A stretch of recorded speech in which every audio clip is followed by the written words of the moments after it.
Hello friends, welcome to Chechi's kitchen Tamil. இன்றைக்கி நம்ம பார்க்க போகிற ரெசிபி கேரட் மில்க் எப்படி செய்கிறதுன்னு தான் பார்க்க போகிறோம். டீ காஃபிக்கு பதிலாக மாற்றமான ஒரு ட்ரிங்க். இதுக்காக நான் 3 கேரட் எடுத்திருக்கேன். அதை சின்ன சின்ன பீசஸாக கட் பண்ணி எடுத்துக்கலாம். ஒரு கைப்பிடி முந்திரி எடுத்திருக்கேன். அதில் கொஞ்சமாக சுடு தண்ணியை விட்டு ஊற வச்சுடுங்க.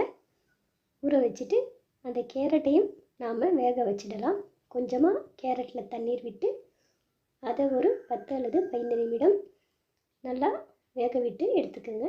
நீங்கள் குக்கரில் போட்டால் கூட ஒரு விசிலில் வெந்துடும்.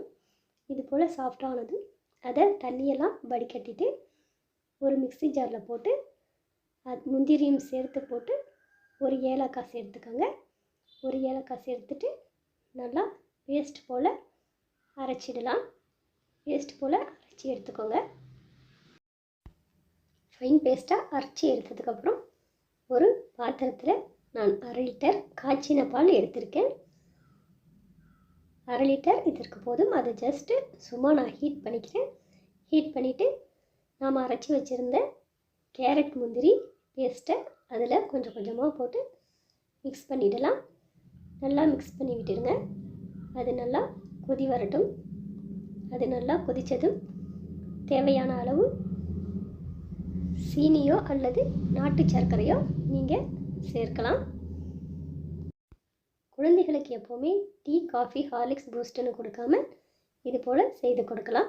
நல்லா கொதி வந்ததும் நாம் அதை இறக்கிடலாம்.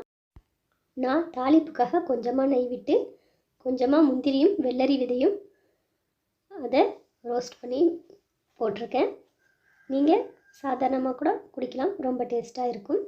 அவ்வளோதாங்க, கேரட் மில்க் ரெடி ஆகிடுச்சு. ரொம்ப டேஸ்ட்டாகவும் இருந்துச்சு. வீட்டில் நீங்கள் உங்கள் குழந்தைகளுக்கும் செய்து கொடுங்க. இது போல் ரெசிபீஸ்க்கு சேச்சிஸ் கிச்சன் தமிழ் சேனலை மறக்காமல் சப்ஸ்கிரைப் பண்ணுங்கள். Thank you friends.